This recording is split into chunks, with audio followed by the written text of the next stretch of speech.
नमस्कार, news capital express में आपका स्वागत है। बुलेटिन की शुरुआत करते हैं खास खबरों के साथ। शब बारात पर जहांगीराबाद कब्रिस्तान पर आज पार्षद पप्पू विलास, सपा प्रवक्ता शमशुल हसन, पूर्व पार्षद और किसान कमेटी मेंबर रिहान गोल्डन और इमरान खान और समाज के लोग पहुंचे। कब्रिस्तान में आज रात के मौके पर क्षेत्रीय पार्षद जहांगीराबाद स्थित कब्रिस्तान में पहुंचे और उन्होंने बताया कि लगभग 1.5 महीने पहले से इस कब्रिस्तान में नगर निगम के सहयोग से साफ सफाई का काम चल रहा है, जो लगभग पूरा हो गया। आज हमारे भाई लोग शब बारात के दिन कब्रिस्तान पर पहुंचेंगे, दुआ करेंगे। शब कदर का रात है आज, और जिस तरह से गंगा जमुना जो तहजीब, भोपाल की जो तहजीब नवाबी दौर से हमें देखते चले आ रहे हैं, आज यकीनन पप्पू भाई के जरिए आज हमने इस कब्रिस्तान में उस गंगा जमुना तहजीब को यहाँ देखा, और आप लोग भी दिखाएं। मैं ये कहना चाहूँगा आपसे कि कब्रिस्तान हुआ, मरघट हुआ, शमशान हुआ, ये किसी के बाप की जागीर नहीं है, और ऐसी जगह खिदमत करने पप्पू भाई जैसे लोग यकीनन जनप्रतिनिधि होना चाहिए। तो पप्पू भाई जैसा कि कब्रिस्तान में आके घूम रहे हैं, पूछ रहे हैं क्या काम है, कैसा काम है, निस्वार्थ, ऐसा जनप्रतिनिधि चाहिए हमें। जनप्रतिनिधि ये नहीं होते कि व्हाट्सएप और फेसबुक पे ये डालें कि मैंने कब्रिस्तान में लाइट लगवा दी, मैंने कब्रिस्तान में झाड़ू लगवा दी, मैंने कब्रिस्तान में पटिए लगवा दिए, मैंने कब्रिस्तान में पानी रखवा दिया। ये तो सभी को यही आना है, ये अपने लिए कर रहे हैं। अगर आप कुछ कर रहे हैं तो दिखावा ना करें। आज हमें पप्पू भाई यहाँ दिखे, यहाँ आए, यहाँ पता चला पप्पू भाई तो बराबर पैदा यही हुए, यहीं बड़े हुए, वो शुरू से कब्रिस्तान में आना जाना रहा, सबके बीच में रहे हैं। तो हम चाहते हैं कि जनप्रतिनिधि हो तो पप्पू भाई जैसे वो छिछोरे जनप्रतिनिधि हमें नहीं चाहिए, जो यहाँ कौमी एतबार से भी, गंगा जमुना तहजीब के एतबार से भी जो खंडित करने का काम करते हैं, लोगों को बरगलाने का काम करते हैं, हमें ऐसे लोग नहीं चाहिए। हमें चाहे मस्जिद हो, मंदिर हो, गिरजाघर हो, गुरुद्वारे हो, ऐसे जनप्रतिनिधि चाहिए जो आँख बंद कर काम कर कर चले जाएं और पता नहीं चले किसी को कि हमने क्या काम कराया। तो मैं पप्पू भाई का मैं शुक्रगुजार हूँ कि जो कब्रिस्तान को आज से नहीं बरसों हो गई, वो पप्पू भाई को शायद मैं भी 30-35 साल से जानता हूँ। मैंने उनके स्वभाव में कभी ऐसी कोई चीज़ नहीं देखी। वो कहाँ पैदा हो के कहाँ पप्पू भाई बड़े हुए, घनी मुस्लिम बस्ती, और पप्पू भाई वहाँ से जीत के आते हैं। तो ऐसा जनप्रतिनिधि जो घनी बस्ती से जीत के आ रहा है, तो ऐसे जनप्रतिनिधि चाहिए हमें। मैंने रेहान भाई को काम करते हुए देखा है, और रेहान भाई का बड़े एहसानात है लोगों पे, और मुझ पे भी एक एहसान है जो जीवन भर में उनके एहसानात को नहीं भूल सकता। ऐसा एहसान कि लोगों के लिए जो अभी लॉकडाउन में जो हालात लोगों के हमने देखे हैं, जो हालात हमने देखे हैं लॉकडाउन में, तो रेहान भाई एक वाहिद अकेला आदमी, पप्पू भाई हुए, अजहर भाई हुए, इमरान हुए, वो तमाम यहाँ के लोकल जो लोग थे, वही घर से बाहर इस कब्रिस्तान में बैठ के मदद करी है। बाकी हमने किसी को यहाँ मदद करते हुए नहीं देखा। मेरे घर की भी बाड़ी अगर मैं लेके आया तो यही रेहान भाई मुझे मिले थे। अगर रेहान भाई अच्छा काम नहीं कर रहा है तो यकीन मानिए भोपाल के किसी भी कब्रिस्तान में, मंदिर में, गुरुद्वारों में, मस्जिद में मुझे नहीं लगता कि फिर कोई अच्छा काम कर रहा होगा। आज आप कब्रिस्तान पहुंचे, आरोप तो आसमान से फरिश्ता लाके जमीन पे खड़ा कर दीजिए। इस भोपाल के सियासी लोग तो उंगली उठाने से परहेज नहीं करते। किसको छोड़ा यहाँ के फर्जी ईमान वालों ने? खाली कौम का इस्तेमाल छातियों पे पैर रख के करने के लिए किया जाता है। कभी कौम की बात, खिदमत की बात, गंगा जमुना तहजीब की बात की किसी ने? यहाँ सिर्फ अगर रेहान मियाँ ने अच्छा करा तो क्यों करा, और मैंने अच्छा करा तो क्यों करा, अगर अजहर भाई अच्छा कर रहे हैं तो क्यों कर रहा है, महमूद भाई, इमरान भाई अच्छा कर रहे हैं तो क्यों कर रहा है। यहाँ के मुट्ठी भर कुछ लोग सियासतदान जो अपने आप को कौम का रहनुमा अपने आप को समझ बैठे हैं, उनको बाज आना चाहिए कब्रिस्तानों से, मस्जिदों से, मंदिरों से, गुरुद्वारों से। ऐसे मैं उनसे भी गुजारिश करूंगा कि ऐसी जगह सियासत ना करें, ऐसे लोगों को आगे लाए जो मंदिर, मस्जिद, कब्रिस्तानों की खिदमत के लिए आगे आते हैं, चाहे वो किसी भी धर्म का हो, किसी भी मजहब का हो, हमें कबूल है। देखिए, झदा कब्रिस्तान को मैं 30 सालों से देखते हुआ आ रहा हूँ। जब मैं पहले कमेटी में भी नहीं था तो उससे पहले भी काम करवाता था। अभी कमेटी में जब भी काम करवाऊंगा, नहीं रहूंगा जब भी काम करवाऊंगा। मेरा सभी लोगों से ये कहना है, व्यक्तिगत अपनी सियासत नहीं करना चाहिए। यहाँ पर कांग्रेस आए, हम उसका भी स्वागत करेंगे, बीजेपी आए उसका भी स्वागत करेंगे, समाजवादी पार्टी आए उसका भी स्वागत करेंगे, आम आदमी कोई भी पार्टी का है, हमारा दायित्व बनता है उससे कहने का काम होना है तो करेंगे। जैसे पप्पू विलास जी से हमने 1.5 महीने पहले कहा था, साहब ये झाड़ी कटना है, ये कटना है, बारिश के बाद ये पूरा जंगल हो जाता है, तो कम से कम 1-1.5 महीना लगता है।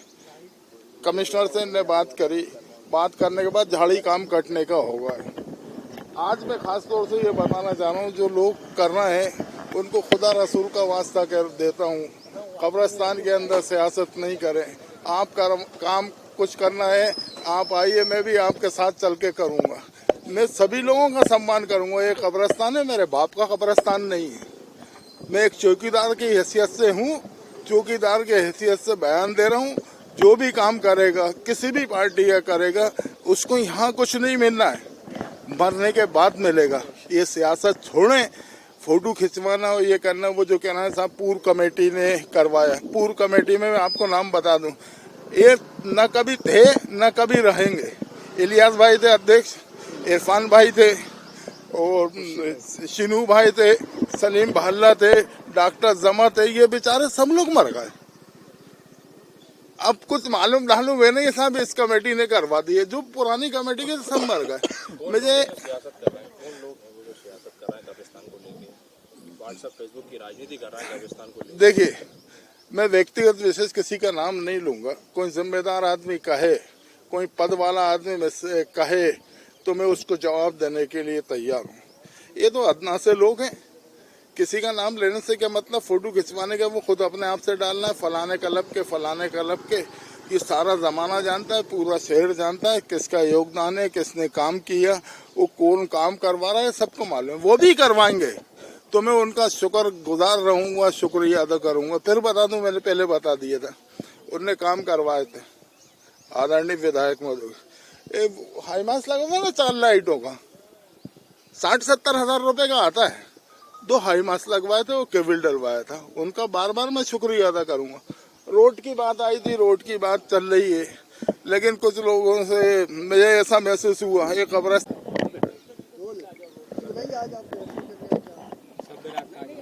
हम यहाँ हमारे जो कब्रिस्तान कमेटी के अध्यक्ष रेहान भाई है, इनसे ये पूछने के लिए आए थे कि यहाँ पर जो आपने हमें जिम्मेदारी सौंपी थी 1.5 महीने पहले, कि यहाँ जो कब्रों के ऊपर झाड़ियाँ थी, पेड़ थे, और यहाँ जो साफ सफाई होना थी, कुछ मट्टी इस साइड में पड़ी थी, ये सब 1.5 महीने पहले रेहान भाई ने हमको आदेशित किया था कि नगर निगम से ये काम, लाइटें लगना है और पुताई होना है। ये हर साल होता है, ये नई बात नहीं है, और ये होता आया है, मतलब जब से होता हुआ है, जब से नवाब साहब की उसका नाम क्या राज्य हुआ करता था, और ये उस जमाने से होने वाले कार्य है।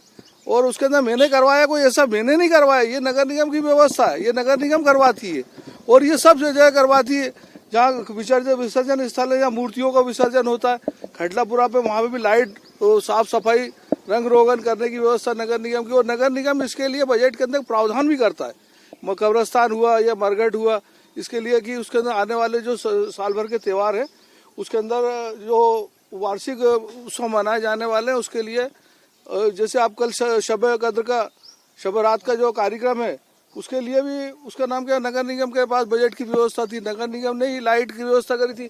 कल कुछ लोग आए थे, ये नगर निगम की गाड़ी है, ये गाड़ी का मैं उसे वो वायर और उसका नाम क्या लाइट उठा के घूम रहे थे, कहाँ लगाएं कहाँ नहीं लगाएं। तो हमको जब ये वीडियो मालूम पड़ा तो हम लोग तो, और हम तो पुराने सेवादार हैं यहाँ पे, क्योंकि हमारा बचपन यही कब्रिस्तान में गुजरा।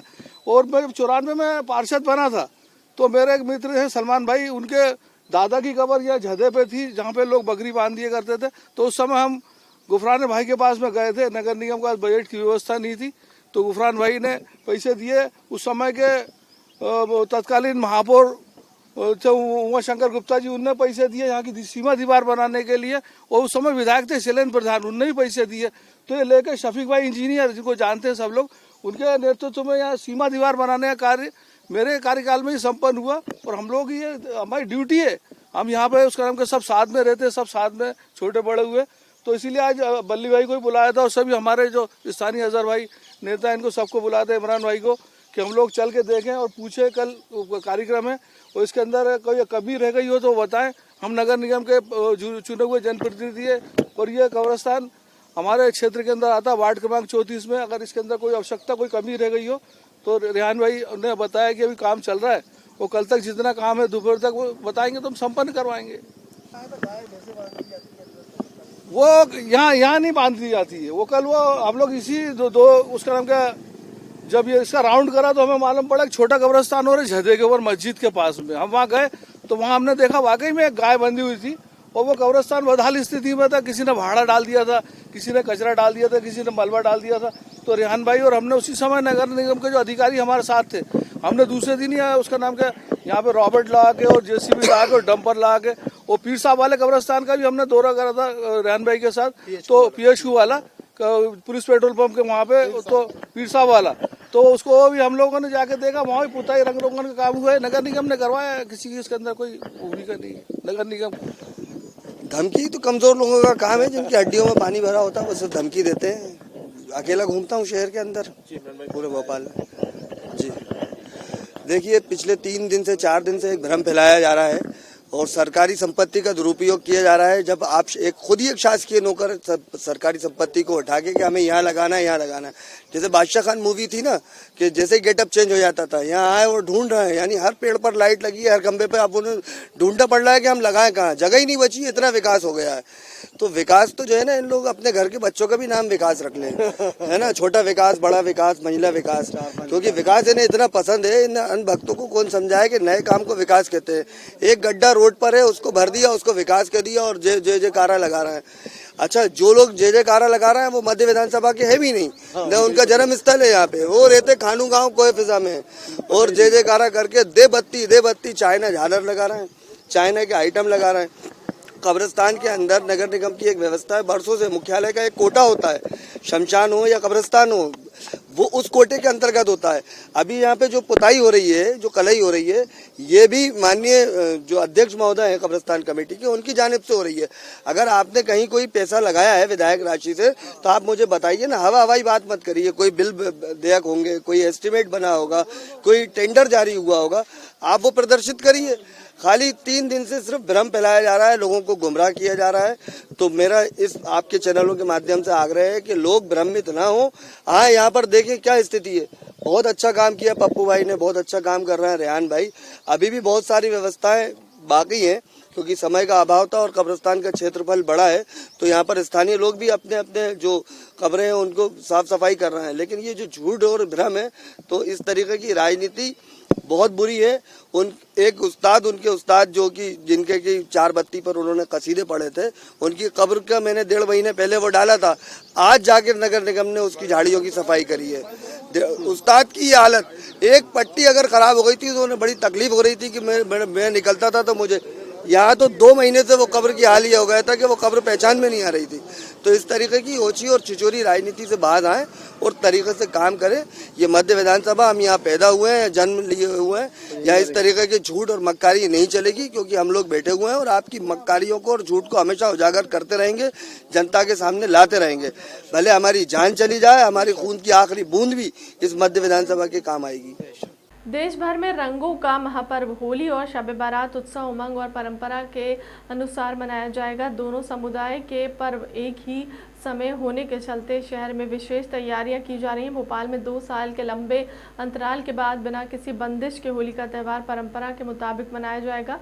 इस दौरान करीब 2000 स्थानों पर होली का दहन होगा। वहीं हिंदू उत्सव समिति पुराने शहर में होली का चल समारोह निकालेंगे तो बंद शब्बे कद्र होने के चलते इबादत में मशगूल होंगे। देखिए ये खास रिपोर्ट। गंगा जमुना तहजीब की मिसाल माने जाने वाले शहर भोपाल में दोनों समुदाय के पर्व एक ही समय पर होने के चलते सुरक्षा के पुख्ता इंतजाम किए जा रहे हैं। ऐसे 2 बड़े पर्व इस बार हिंदुस्तान में पर्व है। होली का दहन भी है कल और शब बारात भी है। बिस्मिल्लाहिर्रहमानिर्रहीम। हम तमाम भी हमारे सुनने वालों से ये कहते हैं कि तमाम लोगों को दूसरे का एहतराम करना चाहिए और अपने नौजवानों से ख़ासतौर से ये कहना चाहते हैं, शब बारात जो है इबादत की रात है, इसलिए अपने घरों में रहकर खूब इबादत करें। मगरिब से लेकर आप फजर तक इबादत करिए, लेकिन ये बाहर निकलना, हंगामा करना और जैसा कि हमारे बाज़ हज़रात ने बताया कि हमारे नौजवान निकलते हैं, VIP रोड पहुंच जाते हैं, वहाँ मोटरसाइकिल लेके स्टैंडिंग करते हैं, ये तमाम चीज़ों में एहतराज किया जाए और कोई भी एक ऐसा काम न किया जाए जिससे दूसरे तकलीफ़ हो कि ये इबादत की रात है, इबादत की जाए और हर ऐसे काम से बचा जाए जो कि अल्लाह को नाराज़ करने वाला हो, दूसरों को तकलीफ़ देने वाला हो। हम दुआ करते हैं कि अल्लाह ताला इस रात को पूरी इंसानियत के लिए, उम्मत के लिए और तमाम लोग खैर व बरकत की रात बनाए और अल्लाह ताला पूरी इंसानियत को हिदायत नसीब फरमाए। ऐसा पर होलिका दहन भी किया जाएगा। हाँ, तो इसलिए हम बताएं दूसरों के भी जो त्यौहार हैं उसका दूसरों का भी एहतराम होना चाहिए और कोई ऐसा काम न करें कि हम उन तमामी लोगों से कहना चाहते हैं कि हमारे भोपाल के अंदर हमेशा से ये मिलजुल कर लोग रहते रहें। हम गंगा जमनी का तहजीब का मशहूर शहर माना जाता है, तो हम तमामी लोगों से कहना चाहते हैं कि अपने अपने त्यौहार अमन, शांति और अच्छे फिज़ा, अच्छे माहौल के अंदर बनाएं कि यहाँ का ये माहौल अच्छा बाकी रहे और आइंदा भी हम एक आने वाली नस्लों के लिए अच्छी मिसाल पेश कर सकें। महाराज जी, दो बड़े पर्व एक साथ पड़ रहे हैं, पर होलिका दहन भी है, शब बारात भी है, इसको लेकर के आपके साथ संदेश चाहिए। होलिका दहन की नाना प्रकार की कथाएं प्रचलित हैं। जैसे सनातन धर्म में श्रीमद् भागवत में हिरण्यकशिपु और हिरण्याक्ष की बहन ढूंढा का एक चरित्र है। उसमें प्रहलाद जी को गोद में बैठा करके बहुत इकट्ठा ईंधन करके वह प्रहलाद को जलाने के लिए बैठी थी। ये कथा ही प्रचलित है। तो उस कथा को सुनने समझने के लिए बहुत समय चाहिए, पढ़ाई लिखाई भी चाहिए। सीधा सीधा अर्थ है कि होलिका दहन जो है, जैसे दीपावली प्रकाशोत्सव होता है, ऐसे ये भी शांति पर्व ही होता है।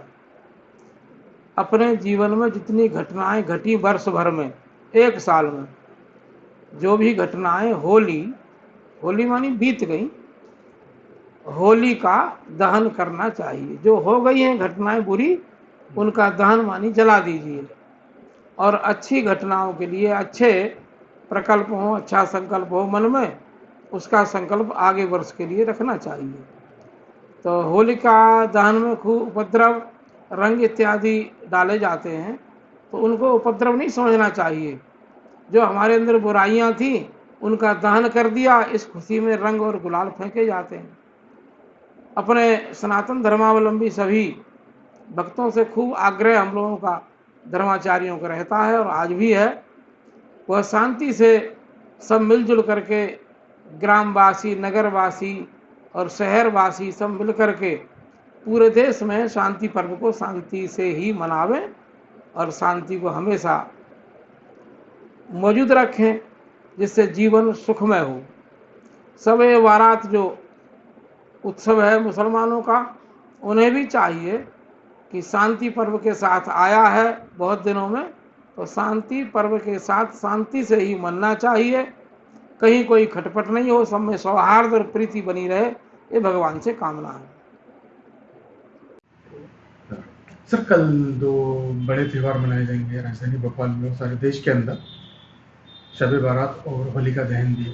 सर, उसको लेकर पुलिस की क्या व्यवस्था रहेगी और क्या अपील है भोपाल शहर वासियों के लिए? देखिए, होली और शब बारात ये दोनों त्यौहार एक ही दिन में पड़ रहा है और भोपाल, खास करके जो पुराने भोपाल में दोनों त्यौहार जो है बड़े धूमधाम से मनाया जाता है। तो सड़कों में और पब्लिक प्लेस में और कब्रिस्तान में भी और जहाँ जहाँ होली मनाए जाएंगे, बड़े तादाद पे लोग सड़क पे रहेंगे, सार्वजनिक स्थल पे रहेंगे, मार्केटों में भी भीड़ रहेंगे। दोनों कम्युनिटी के लोग के आना जाना भी पूरे सब जगह सारे रोडों में हमारे बने रहेंगे। तो कल दोपहर के बाद से लेकर पूरे रात भर और परसों पूरे, जब तक होली का खेल जो रंगों से खेलते हैं वो समाप्त नहीं होता, तब तक ये चलेंगे। तो पहले तो पुलिस ने सारी व्यवस्था कर ली है, सारे जो हमारे फिक्सड पॉइंट, हमारे जो क्विक रिएक्शन टीम, हमारे जो पेट्रोलिंग गाड़ियाँ, जो एक्स्ट्रा पेट्रोलिंग गाड़ियाँ भी, वो भी सब चलेगा। पुलिस की व्यवस्था पूरी उसमें बने रहेंगे।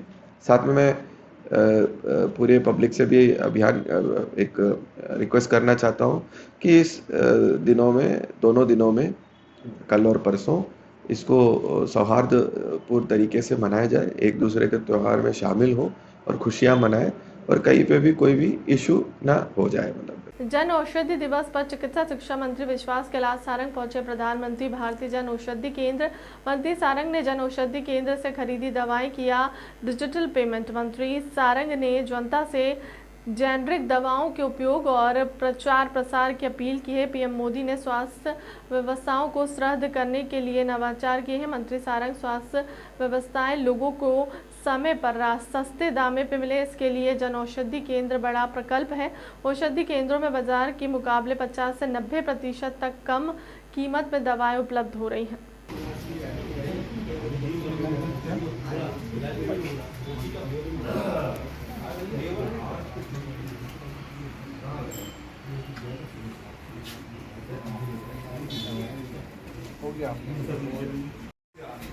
हमारे देश के यशस्वी प्रधानमंत्री नरेंद्र मोदी जी स्वास्थ्य की व्यवस्थाओं को लेकर हर तरह की उन्होंने नवाचार किए हैं और स्वास्थ्य व्यवस्थाएं लोगों को समय से मिलें और सस्ती मिलें, उसके लिए उनका जन औषधि केंद्र एक बड़ा प्रकल्प है। आज हम सब ने जन औषधि दिवस मनाया और आज मैं स्वयं भी जन औषधि केंद्र पहुंचा हूं और मैंने आज यहां से दवाई खरीदी है। माननीय प्रधानमंत्री जी ने डिजिटल इंडिया के माध्यम से डिजिटल पेमेंट की भी शुरुआत की है, तो मैंने पेटीएम के माध्यम से इन दवाओं का पेमेंट किया और 50 से 90% कम मूल्य पर ये दवाइयाँ उपलब्ध हो रही हैं। निश्चित रूप से प्रधानमंत्री जी का ये बहुत ही जनता को बड़ा उपहार है। आज जन औषधि केंद्र पर मैं आप सबसे अनुरोध करता हूँ कि हम सब भी ये जेनेरिक दवाइयों का उपयोग करें और इसका प्रचार प्रसार करें, जिससे लोगों को सस्ती गुणवत्तापूर्ण दवाइयाँ मिल सके। ये दवाइयाँ गुणवत्तापूर्ण तो हैं ही, पर दाम में बहुत सस्ती हैं। इसलिए सस्ती दवाइयाँ भी मिले और पूरी गुणवत्तापूर्ण दवाइयाँ मिले, इसलिए हम सब जन औषधि केंद्र का उपयोग करें और इस तरह की दवाइयों का ही सेवन करें और इसका पूरा प्रचार प्रसार करें, जन जागरण करें। मैं प्रधानमंत्री जी को बहुत धन्यवाद देता हूं। 3 दिनों से जबलपुर में आए राज्यसभा सांसद और कांग्रेस के मध्य प्रदेश प्रभारी जेपी अग्रवाल उत्तर मध्य विधायक विनय सक्सेना के आवास पर पहुंचे। इस मौके पर उनके साथ एएसआई के मित्तल ने कांग्रेस के नेताओं और कार्यकर्ताओं से मुलाकात करते हुए उनके साथ ही चुनावी रणनीतियों पर विचार मंथन किया। इस मौके पर उत्तर मध्य विधायक विनय सक्सेना का कहना था कि कांग्रेस के आला नेताओं के आगमन से पार्टी के नेताओं सहित कार्यकर्ताओं में भी भारी उत्साह देखा जा रहा है। उनका कहना था कि संगठित रूप से हम विधानसभा 2023 से चुनाव में भाजपा को मात देने के लिए तैयार हैं। गौरतलब है कि वे 3 दिनों से जबलपुर प्रवास पर आए राज्यसभा सांसद और कांग्रेस के राष्ट्रीय महासचिव और मध्य प्रदेश के प्रभारी जेपी अग्रवाल लगातार कांग्रेस कार्यकर्ता और नेताओं के साथ मैराथन बैठक कर रहे हैं और इसी कड़ी में वह उत्तर मध्य विधानसभा विनय सक्सेना के घर पहुंचे थे। मुझे बहुत अच्छा लगा। मैं विधायक साहब से मिलने आया यहाँ और इस बहाने बहुत सारे यहाँ जो कार्यकर्ता थे उनसे बातचीत करने का मौका मिला। और यही तरीका होता है राजनीति में कि आप जितना नज़दीक जा सकें उतना जाना चाहिए। अपना कार्यकर्ता हमारी जान होता है, हमारे लिए काम करता है, झंडे उठाता है, लड़ता है, उसका ध्यान रखना हमारी जिम्मेदारी है। Thank you. अमरीश, आज निवास पर जयप्रकाश अग्रवाल जी जो बहुत ही सीनियर लीडर हैं और राष्ट्रीय महासचिव हैं, साथ ही में एआईसीसी के आदरणीय मित्तल साहब का निवास पे आना हुआ और सभी कांग्रेस जनों के साथ उनका मिलना जुलना हुआ है। हमारे सभी कार्यकर्ताओं में भारी उत्साह है, उमंग है और उनका आगमन होना वरिष्ठों का सब में और ऊर्जा का उत्साहवर्धन करके गए हैं। मुझे अच्छा लगा कि सभी लोग आज परिवार पूरा यहाँ पे आज आया, सबसे मिलके हम सब ने मिलके कांग्रेस के लिए मजबूती के लिए सब जो काम करना है उसकी तैयारी अभी शुरू कर दी। भोपाल सरकार ने हाल ही में प्रदेश का बजट पेश किया है, जिसमें कुछ वर्गों को राहत मिली है तो कुछ को निराशा हुई है। इसको लेकर राज्य कर्मचारी संघ के प्रदेश अध्यक्ष विजयवीर सिंह सिसोदिया का कहना है कि जब भी बजट आता है हर वर्ग तो अपेक्षाएं रहती हैं, आशाएं रहती हैं, लेकिन सरकार को सरकार भी चलाना है और सभी वर्गों का ख्याल भी रखना है। कर्मचारी का बजट में ध्यान रखा गया है, लेकिन कुछ मांगे हैं जो पूरी नहीं हुई हैं। आशा है सरकार हमारी मांगों पर खरी उतरेगी। बजट में भी प्रावधान आया है या कर्मचारी हित में कर्मचारी का जो ध्यान रखा है उसके लिए सरकार का ध्यान करते हैं। आशा ही नहीं, पूर्ण विश्वास है कि आने वाले बजट में कर्मचारियों के हित में विभिन्न मांगों को लेकर जल्द सरकार योजनाएं करे, कि सरकार के ध्यान में रखा है। जी सर, होली का त्यौहार है, बड़े ही धूमधाम से मनाया जा रहा है। कर्मचारियों को क्या संदेश रहेगा? सभी देशवासी प्रदेशवासियों को आपकी तरफ से क्या संदेश है? मैं विश्वजीत सिंह सिसोदिया, प्रदेश अध्यक्ष मध्य प्रदेश राज्य कर्मचारी। होली का त्यौहार हमारे जीवन में हर्ष और उल्लास का त्यौहार होता है, रंगों का त्यौहार होता है, मेल मिलाप का त्यौहार होता है। मैं सभी देशवासियों प्रदेशवासियों को और हमारे सभी कर्मचारी साथियों को होली का उत्सव की हार्दिक हार्दिक शुभकामनाएं देता हूं और आशा करता हूं कि होली का त्यौहार उनके जीवन में उमंग, उत्साह और मंगल लेके आएगा। सर, ये बजट पेश हुआ है, कर्मचारियों में काफ़ी निराशा देखने को मिल रही है, कई तरह के बयान भी आ रहे हैं। क्या कहेंगे आप इस बजट पेश को लेकर? कर्मचारियों को कितना हितैषी बजट है? नहीं, आप बिल्कुल सही कह रहे हैं कि जब भी बजट आता है तो हर वर्ग अपनी कुछ अपेक्षाएं रखता है, आशाएं रखता है, लेकिन सरकार को सरकार चलाना है, सभी वर्गों का ख्याल रखना है। कर्मचारियों का भी बजट में ख्याल रखा गया है, लेकिन कुछ हमारी अपेक्षाएं पूर्ण नहीं हुई हैं। आशा है सरकार जल्दी हमारी अपेक्षाओं पर खरी उतरेगी और जो भी बजट में प्रावधान आए चिकित्सा बीमा आदि के, वो कर्मचारी हित में है।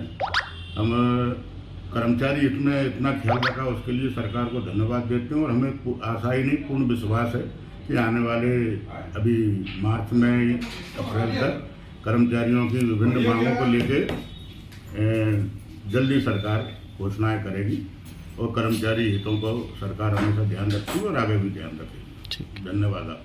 भोपाल होली पर्व और महिला दिवस पर राष्ट्रीय लघु उद्योग निगम के वरिष्ठ शाखा प्रबंधक मोहम्मद फैजल हुसैन ने सभी देशवासियों और महिलाओं को हार्दिक शुभकामनाएं दी हैं। हुसैन ने महिला दिवस पर कहा कि महिलाओं के लिए राष्ट्रीय लघु उद्योग निगम की ओर से बहुत सारी स्कीम है, उन्हें उसका फायदा उठाना चाहिए। भारत सरकार ने 2012 में प्रावधान किया है, जो सभी महिला उद्यमी है, वह कोई भी मटेरियल बनाती हैं, उसे बेचना चाहती हैं या सर्विस देना चाहती हैं, उसका प्रावधान के तहत 3% माल खरीदता है और कोई भी सर्विस विभाग अनिवार्य रूप से लेता है। महिला दिवस सभी सार्थक होगा जब महिलाएं हर क्षेत्र में, खासकर बिजनेस में आगे बढ़े।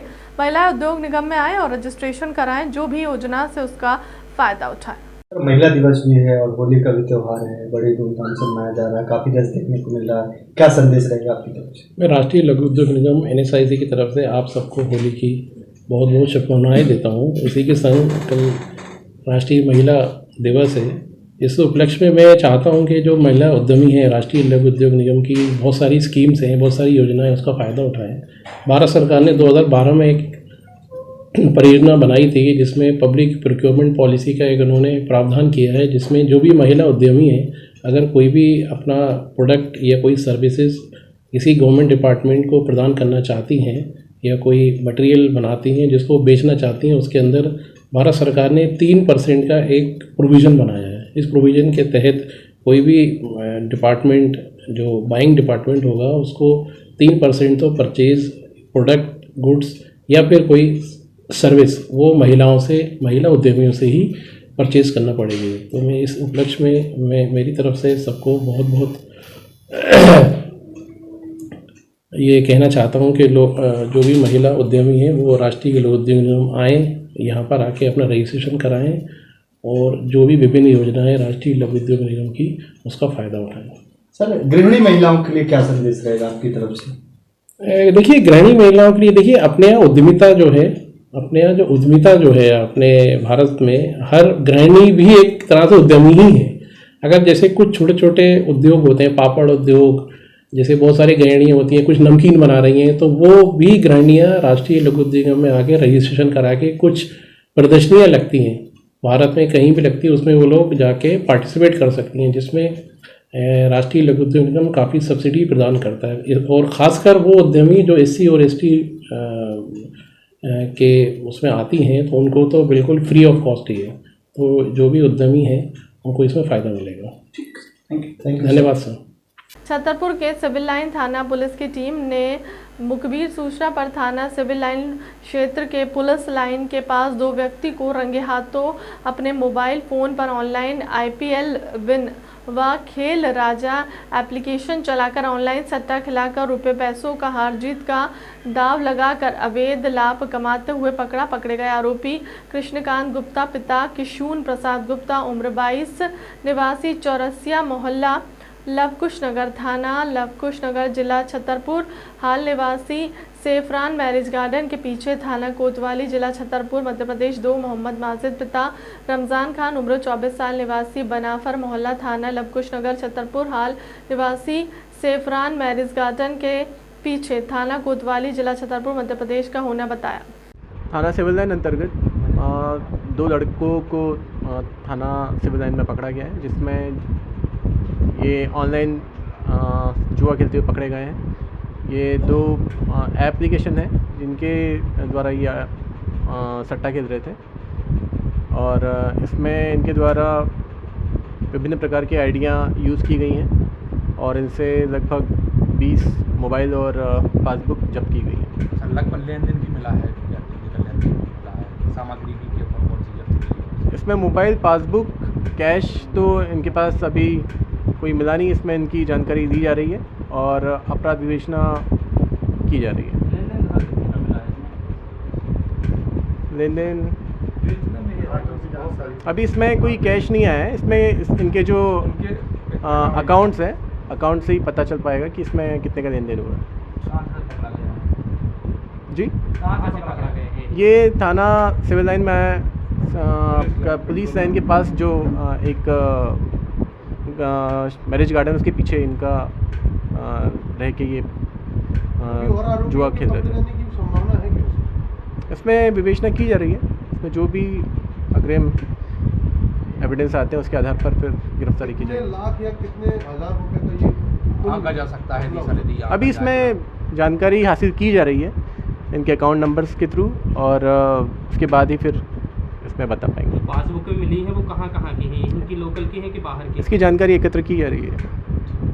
संस्कृति बचाओ मंच के अध्यक्ष चंद्रशेखर तिवारी ने हिंदू उत्सव समिति के अध्यक्ष संतोष साहू को चेतावनी दी कि ज़्यादा सांप्रदायिक सौहार्द ही बनाना है तो शहर काजी की होली के जुलूस में बुलाकर होली खिलाएं या किसी मुस्लिम जुलूस में भगवा झंडा लेकर चलें। इस प्रकार के पोस्टर और इस प्रकार हिंदू समिति का संचालन कतई बर्दाश्त नहीं किया जाएगा और अगर आपसे हिंदू समिति जो कि पंडित ओम मेहता जी जैसे लोगों ने निर्मित कर नवाबों के शासनों में भी हिंदुत्व के लिए कार्य किया और अपना जीवन सर्वस्व निछावर कर दिया, उस हिंदू उत्सव समिति संचालन अगर आपसे नहीं हो रहा है तो आप तत्काल इस्तीफा दें।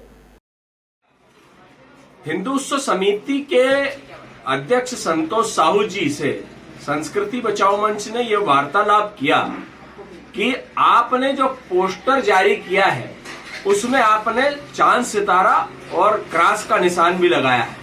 आप सांप्रदायिक सौहार्द बरतने की बात कर रहे हैं। सांप्रदायिक सौहार्द की कोई बात नहीं है, खूब सांप्रदायिक सौहार्द बरतिए। क्या आप शहर काजी को हमारे साथ रंग खिलवा सकते हैं या किसी उनके त्योहार में एक भगवा ध्वज लेकर जा सकते?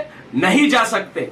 और संस्कृति बचाओ मंच यही निवेदन करता है कि हिंदू उत्सव समिति भोपाल की सबसे पुरानी उत्सव समिति है जिसमें कि हमारे माननीय ओम मेहता जी, माननीय उद्धव दास मेहता जी द्वारा जो है ये गठित की गई थी और उस समय से हिंदुत्व का कार्य करती जो समिति चली आ रही है उसमें इस प्रकार का कार्य कतई हिंदू समाज बर्दाश्त नहीं करेगा। आप कह रहे सारे धर्मगुरुओं को बुलाकर और होली चल समारोह का शुभारंभ करेंगे। संस्कृति बचाओ मंच इसका विरोध करता है और विरोध के साथ में आपको चेतावनी भी देता है कि अगर हम आपको जिताना जानते हैं तो आपका निष्कासन भी वापस कराने का प्रयास कर सकते हैं। इसलिए आप को सार्वजनिक रूप से माफी मांगनी चाहिए और इस प्रकार का कृत्य नहीं करना चाहिए। और अगर आप सांप्रदायिक सौहार्द की बात करते हैं तो आप हिंदू उत्सव समिति से अपना इस्तीफा दें। क्या आप किसी मस्जिद में हनुमान चालीसा का पाठ करा सकते हैं? नहीं करा सकते। हम तो उदार लोग हैं, हम अपने मंदिरों में नमाज भी पढ़वा लेते हैं, लेकिन यह सांप्रदायिक सौहार्द की बात नहीं है। आप भाईचारा बनाने में कोई बुराई नहीं है, लेकिन मेरे एक ही सवाल है, क्या भोपाल के शहर काजी जी हमारे जुलूस में आकर रंग गुलाल खेल सकते? नहीं खेल सकते। तो हिंदू उत्सव समिति हिंदुओं का संस्था है और हिंदुओं की सबसे पुरानी संस्था, इसलिए हिंदू उत्सव समिति को हिंदू उत्सव समिति ही रहना दिया जाए और हिंदू त्योहारों को हिंदू पौराणिक तरीके से जिस प्रकार हम मनाते चले आ रहे वैसा ही मनाना चाहिए। ये हमारा निवेदन है और चेतावनी भी है। अब तक की खबर में इतना ही। देश दुनिया की तमाम बड़ी खबरों के लिए बने रहे न्यूज कैपिटल एक्सप्रेस के साथ। नमस्कार।